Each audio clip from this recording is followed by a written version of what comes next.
Hey peeps, welcome back. We're talking The Real Housewives of Salt Lake City, Season 5, Episode 18, which is the reunion part 2. Hey, before we get into the video, please do me the honors of subscribing to my channel, hitting the notification bell so you can always be notified when I post new content, hitting the thumbs up because that does wonders for my channel, and share. Thanks.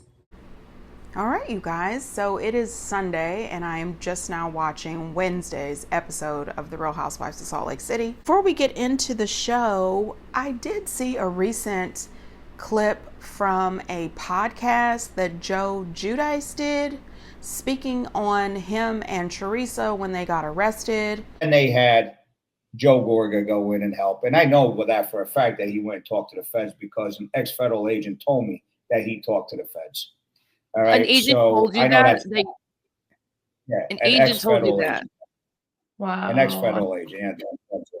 All right? Disgusting. Told me that he definitely went to the feds and he was talking to them and doing whatever he had to do. You know, I don't know what the hell he's talking about. I mean, which he's a total moron, my ex-brother-in-law as well, because all I did was help that piece of crap. All right. And taught him everything that he's doing now. You know what I mean? And also things that I gave him. All right. You know how much he owes me a lot of money, that freaking loser. All right. So anyway, make a long story short, I don't even want to talk about him because he's not even worth it. All right. But at the end of the day, yeah, I mean, he's not even worth it. All right, at the end of the day, he went to the feds. My ex-partner went to the feds. My ex-partner's lawyer went to the feds. I set up the appointment to go to the feds. And of course, as soon as they heard our names, you know, they were interested. Now, that is weird to me for a couple of reasons. One, it's kind of odd that they're bringing this up so many years later. But what I will say is that Teresa said this years ago. Joe said this years ago. But they didn't really give an explanation as to why they believe that Joe and Melissa and Joe's partner spoke to the FBI or brought this information to the FBI, but they did believe that Melissa and Joe had something to do with this. I don't know if they really had anything to do with this or not. I'm inclined to believe that the FBI was already looking at Joe and Teresa, and maybe they did reach out to Melissa and Joe, or maybe Melissa and Joe volunteered the information. But I don't know. I could absolutely be wrong. I've been wrong a million times before, and I'm going to be wrong a million more times. But I believe them. I believe that they really did talk to the feds. I know that we have a lot of people that just love Joe and Melissa. I don't like Joe. I have not liked Joe for a very long time. I don't like the way he speaks to women. I didn't really like the way Joe Giudice spoke to Teresa either. Both of them have been and can be pretty vicious in the way that they speak to women, and I don't love it. But I do believe that Joe and Melissa rode the coattails of Teresa and Joe for as long as they possibly could. And they're back and forth arguing on the show, off the show, then moving on to Louis and still arguing on the show and off the show. You add in Margaret, and then you add in the Fudas, and the show exploded. It got to be so vile, so vicious, so broken, and just not enjoyable to watch. So instead of all of them going online trying to figure out who's coming back, I think that Bravo should do a complete reboot of The Real Housewives of New Jersey. And when I say complete reboot, I mean complete. Every last one of them off the show, including Teresa. And I love me some Teresa. And I do realize that she's problematic. She really is. But I do like her. Maybe they could do the same thing they did for Kim and give Teresa and the girls their own show. Maybe they can film it during the summer when the girls are home from college, something like that. I don't know, you guys. What do you think of all this? Get down in the comments. How do you feel about a complete reboot of New Jersey, meaning that they bring on 6 or 8 brand new housewives that we have never heard of and just see where that goes? I know they tried it with New York, and the way it's going in New York, it's just half and half. I believe that half of the fans love the new cast for New York and the other half of the fans can't stand it and they don't watch it. The ratings are not the best for the Real Housewives of New York. I did see online that Shad is casting for the Real Housewives of New York. So it looks like this current cast may not be working out. And if I'm going to be 100% honest, which I try to be, I don't think that I would watch the new Housewives of New Jersey either, the same way I don't watch the new Roni. So get down in the comments, you guys. Let me know what you think. So the episode starts out right where it left off, with John Barlow acting as if he's some sort of gangster, telling Todd that he needs to watch his tone, and then quickly leaning over to Seth to say, where's security? Absolutely. You are woofing and talking all that shit, and you know good and damn well you need a security guard. You should be calm and quiet over there, John Barlow, because you only have 2 pieces of hair left in the front. And I would hate for Todd to come for those 2 pieces of hair.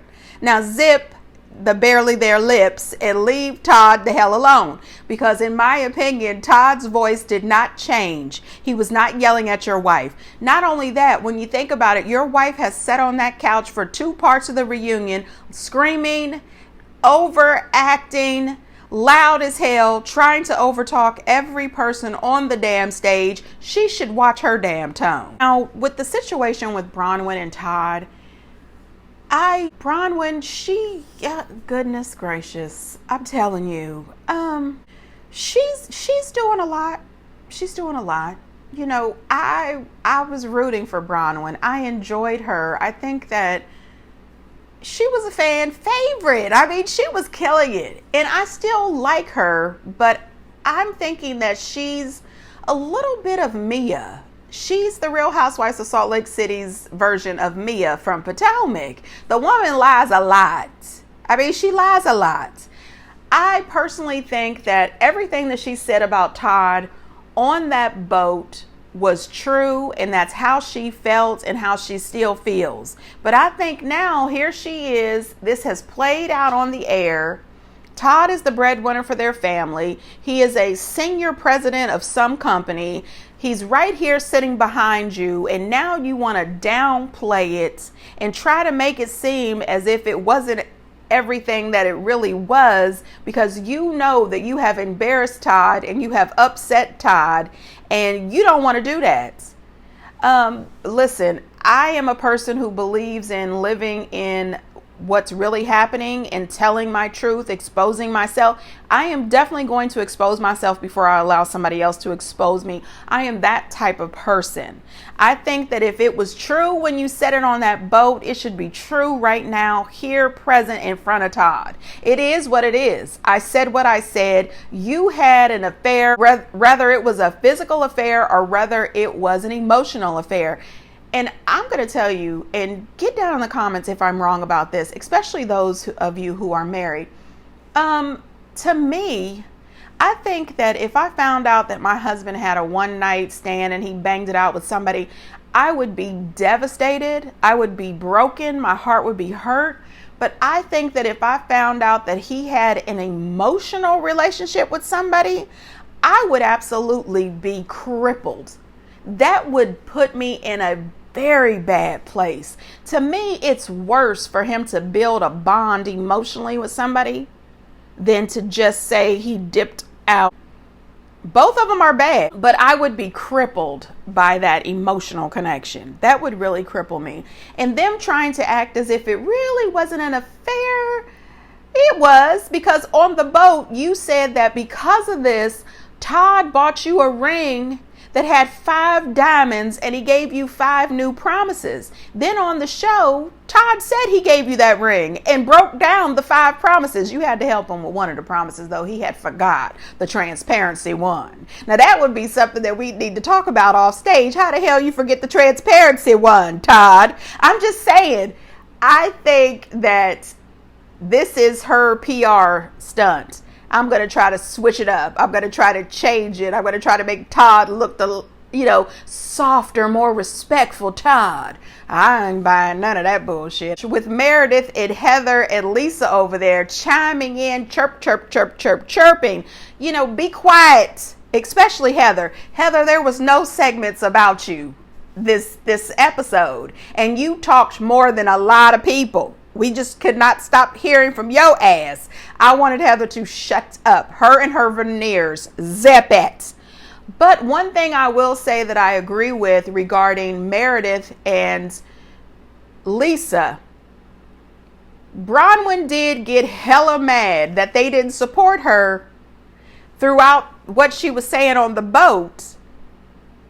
And I was there for Bronwyn. I said, right, that comment Meredith made was bullshit, and it still is. I'm not taking that back. But if it wasn't all that, it was just a little something, it wasn't all that, then why the hell should they be browbeat about what they said? Take it back. You know what I mean? I'm sorry. Take it back.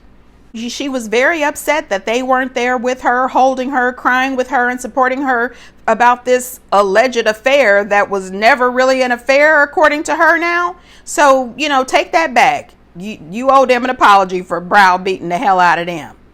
Gwen was the one that caught you messaging another woman. That had to be very difficult. Mm-hmm. Embarrassing. Mm-hmm. Mm-hmm.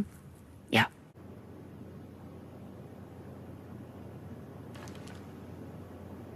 I don't know, Bronwyn going back and forth the way she does, I really enjoyed her this season, but you've got to stop this. You've got to have one story and stick to it. She's all over the place, riding a damn roller coaster watching her.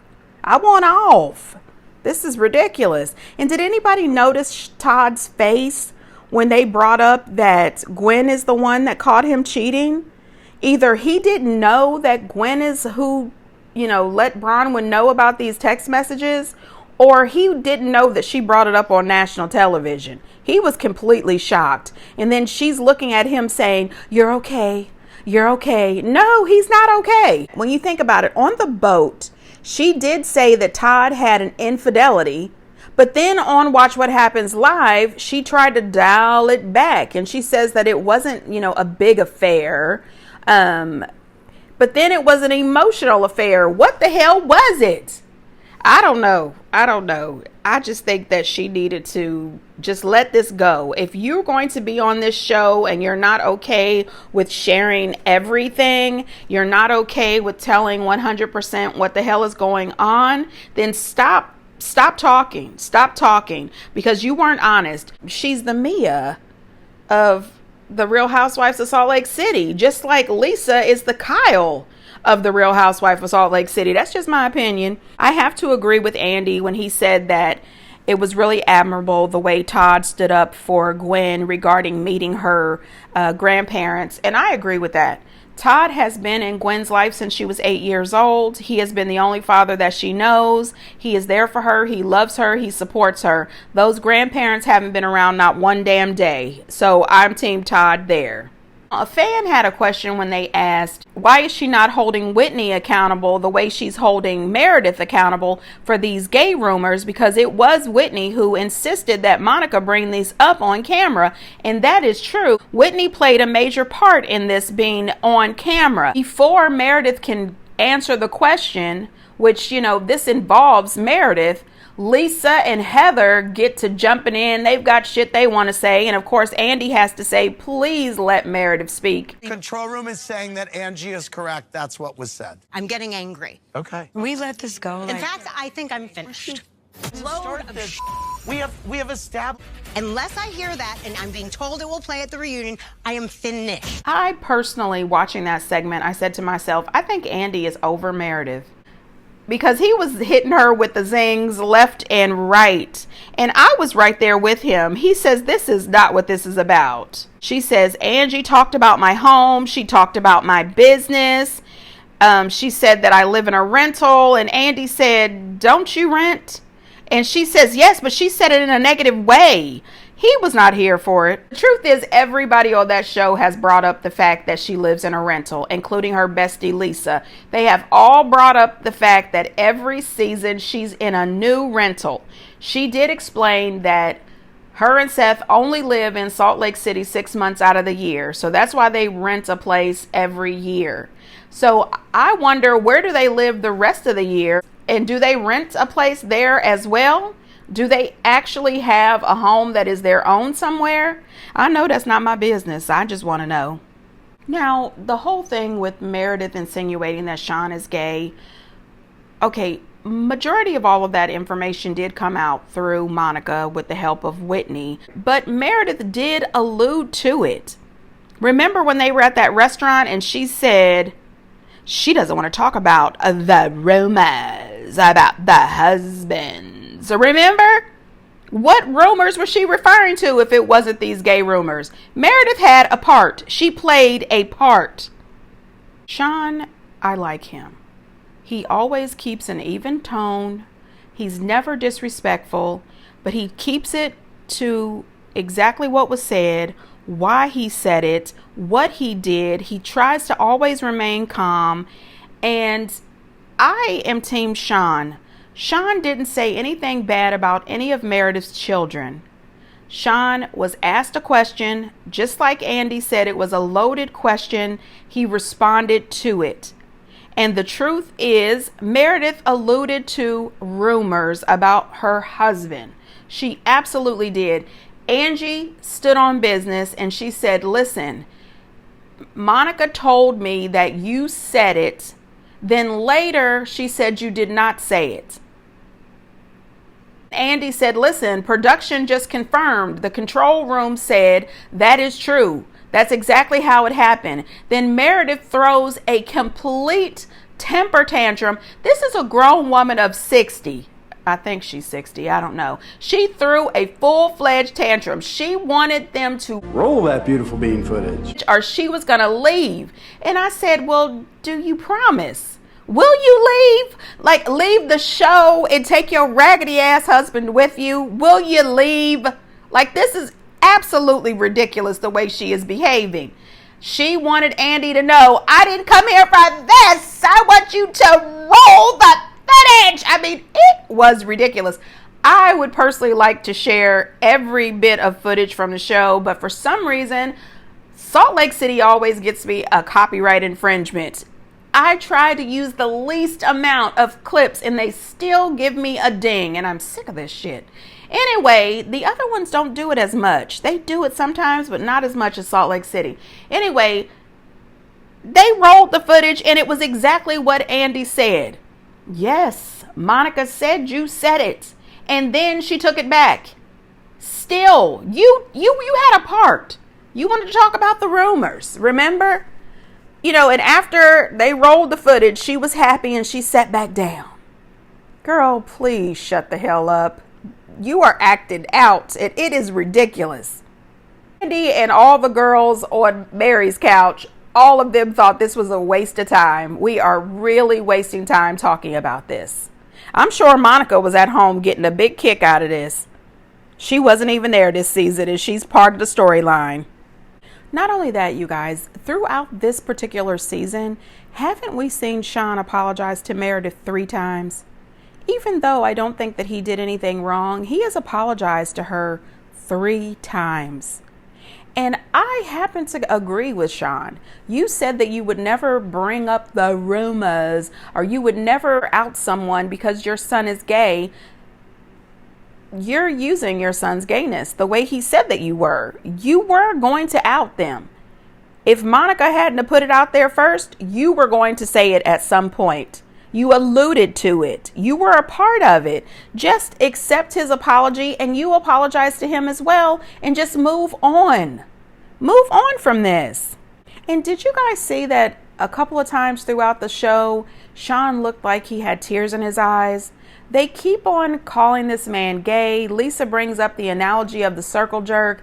They're doing all of this stuff to this man and he is not attacking anybody really. Like, he has nothing to do with this particular situation. It all started by bringing up the rumors and then he got thrown under the bus. Cut it.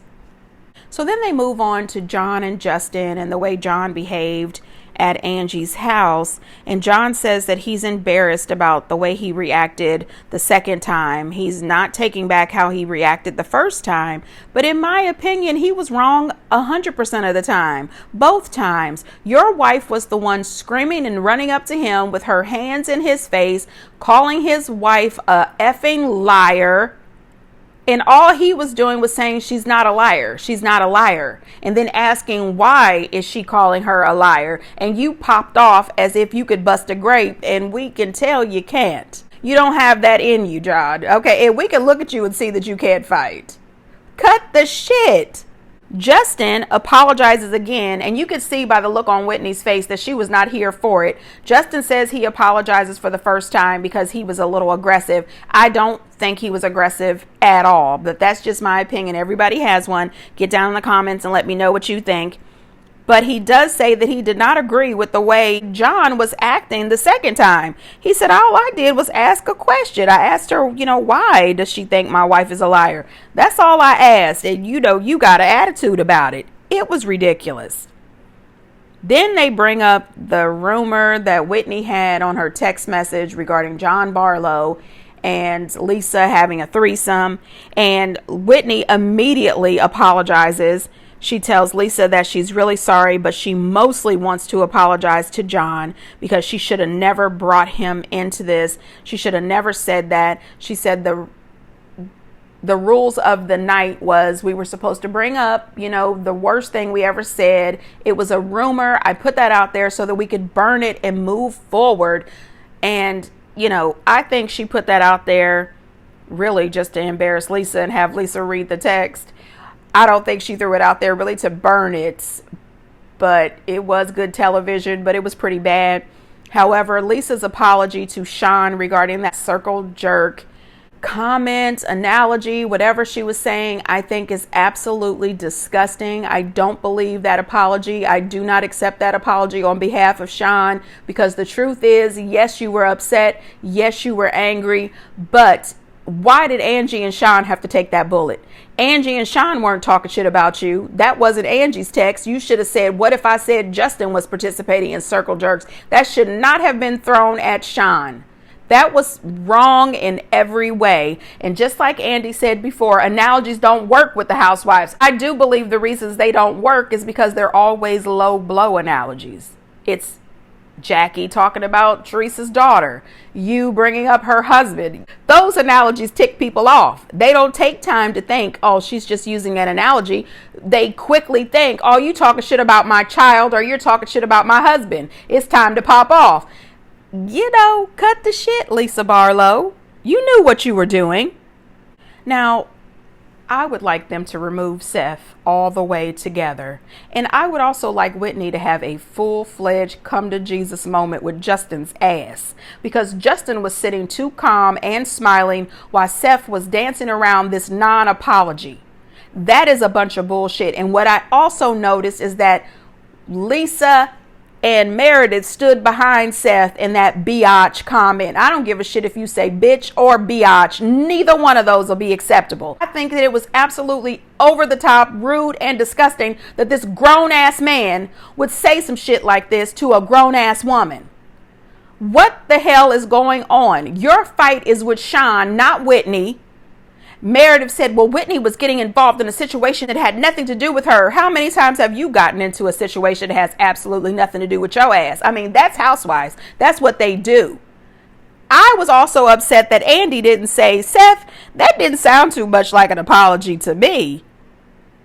I mean, you can look at Whitney's face and you can see that she didn't understand this. She didn't believe it was an apology, to the point where she asked him, so you're not apologizing to me? And he says, oh, yes, I apologize. Well, I totally missed it because it was awful. I think the way he treated her, the way he acted, that non-ass apology, that shows you what kind of guy Seth is. I mean, I think we saw what kind of guy he was a couple seasons back. Remember a couple seasons back when he was so obsessed with Whitney's boobs and how he behaved with that boob cake? I think we knew then what kind of dude Seth was. And I was ready for him to go. Please escort him the hell out of here. Also, when they were talking about that emotional affair, did you see Seth get involved? And he said, so it was an emotional affair? Seth, listen, you and Meredith have a rocky history regarding affairs in your relationships. Even her best friend Lisa dropped the dime on that. I think you should have sat there real quiet before people really start talking about your affairs. When Mary made the comment that that's why people like Bronwyn, that's why she's the fan favorite, Lisa's face was cracked. I mean, her face was cracked and on the ground. Lisa wants to be number one at all times. That is why I think she goes so hard online against Bronwyn, is because people liked her better than they like Lisa. And damn it, she's upset. But I think that Bronwyn, after this reunion, she might lose some of her appeal to people, and that might help Lisa a little. When they start talking about the differences between Bronwyn sharing information with them and their friendship with Lisa in regards to Angie's comment at the dinner that she's learned more about Bronwyn than she knows about Lisa all this time, I think that Lisa is a superficial friend. She's a materialistic friend. She is a surface level friend. She's not going to let you in on the true deal because it doesn't shine a good light on her. And that is someone that I can never have a true friendship with. When I have a friendship with somebody, that is you sharing your life with me sharing my life with you, and both of us knowing that this information is safe between you and me. Knowing that neither one of us are going to go and put that shit out. Even if we have a tiff in our friendship, we're still not going to sell each other out. We'll figure out a way to work it out. Lisa is not that girl. The little comments that they made about Seth having a side chick in Ohio, Seth and Meredith tried to act as if their relationship is good, but sometimes they have problems. Seth talking about how he's happy to accept a 51% good marriage. The bar is too damn low for me. It really is. I'm willing to go 80-20. 80% we are doing great. Then there's that 20% where I want to strangle my husband. I'm willing to accept that bullshit. But 51%, give me a damn break. And I have a feeling that out of the 51%, that Meredith is taking care of 40% of that. I mean, absolutely not. And I would not be shocked or surprised if he had a side chick in Ohio. I really wouldn't. I don't know that he does, but I wouldn't be surprised or shocked. I also wouldn't be surprised if Todd has a side chick somewhere as well. Now, Mary and Robert Jr., when Andy introduced the segment and he says that last season we could barely get Mary out the Sprinter van. This season she was totally engaged. She was there. I mean, Mary was locked and loaded. She was completely checked in this season, and I absolutely loved it. I think that this was a redemption season that nobody saw coming. Nobody could believe that we were going to get this with Mary. I totally, for a while, forgot that she was married to her step granddaddy. You know what I mean? She just became a real person for me, and I loved every second of it.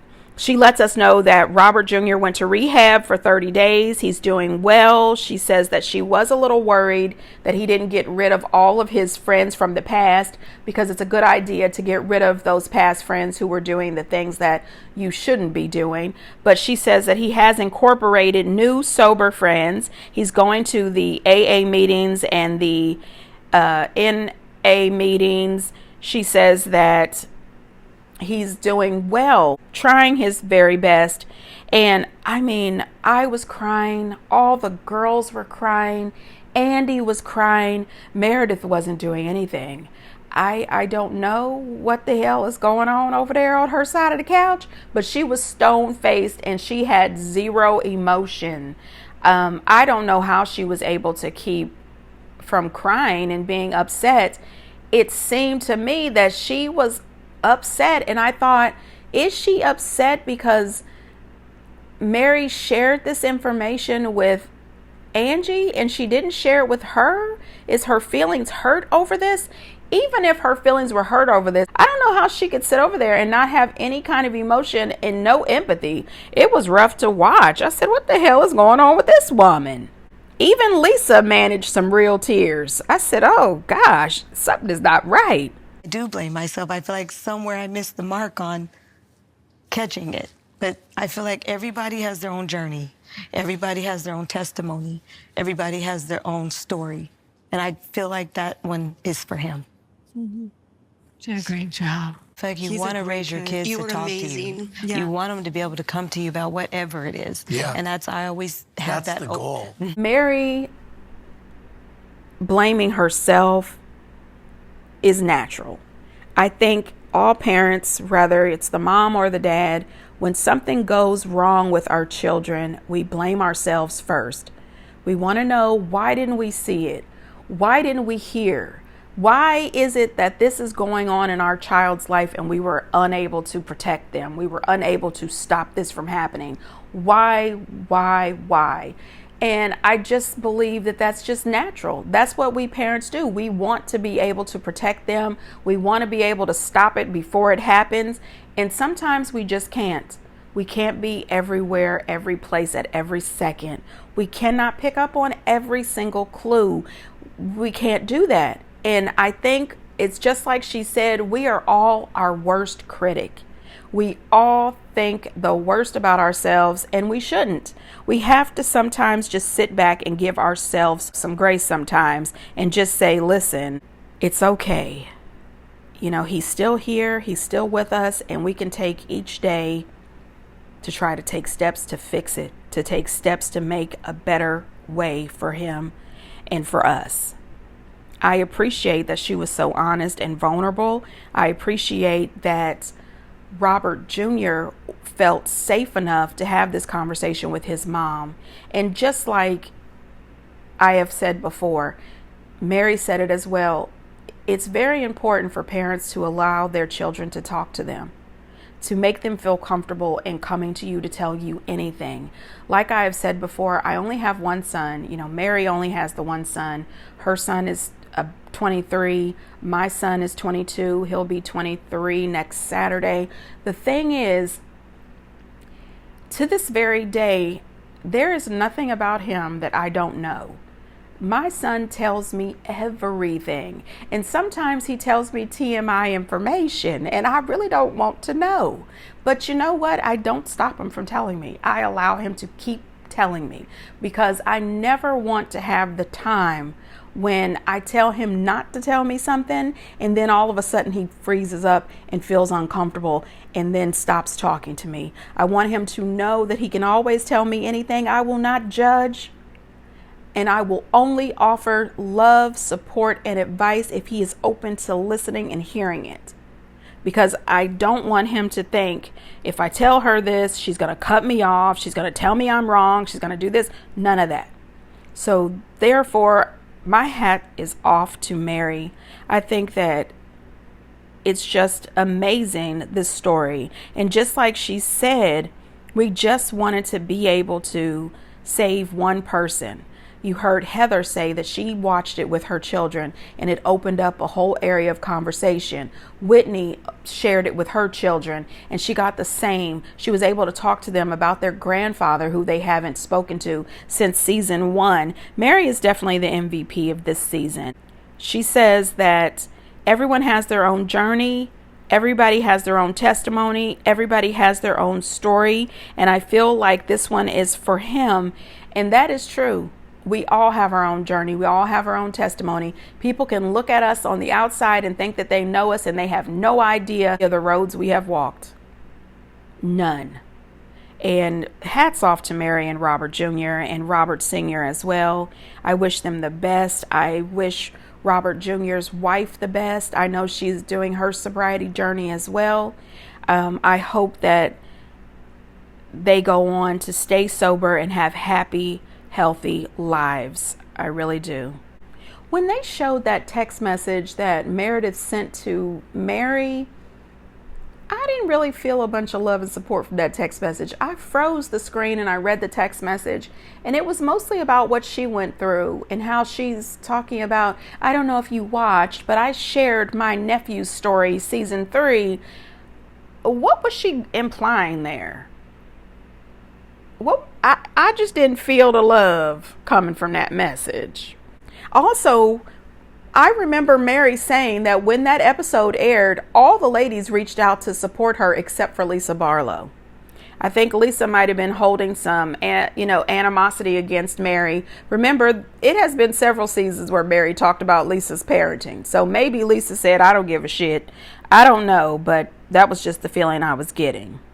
Now, when they talk about Mary and Meredith's friendship, I think that Mary does love Meredith. I mean, think about the scene from the bar mitzvah. Mary cried and she hugged her and she told her that she loved her. I think she was really good at explaining the differences in her friendship with Angie. Her friendship with Angie to me seems to be more natural and it flows easier. I think that Angie is there for Mary in all the ways that Mary needs her to be without being judgmental. And I think vice versa. I think that Mary is there for Angie for all the things that Angie needs from her, and that they have been a positive influence on each other's lives.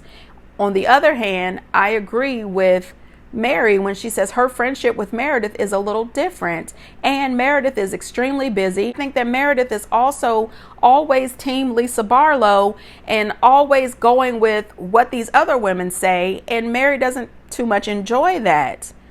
But I do believe that Mary loves Meredith. I don't really like the way Meredith's behavior was this episode, the way she sat there stone-faced throughout this emotional conversation. But I think that Meredith does love Mary too. And I think that she's just a little sad that she wasn't included on this big situation that was going in Mary's life. And I think she's also sad that Mary spent majority of her time with Angie and not with her. I think that she's just feeling a little hurt by it. So I did love that they hugged it out. Give me a hug, Meredith. I love you. I love you. Angie, you got to get straight with her. I love her. Well, that's why we're here.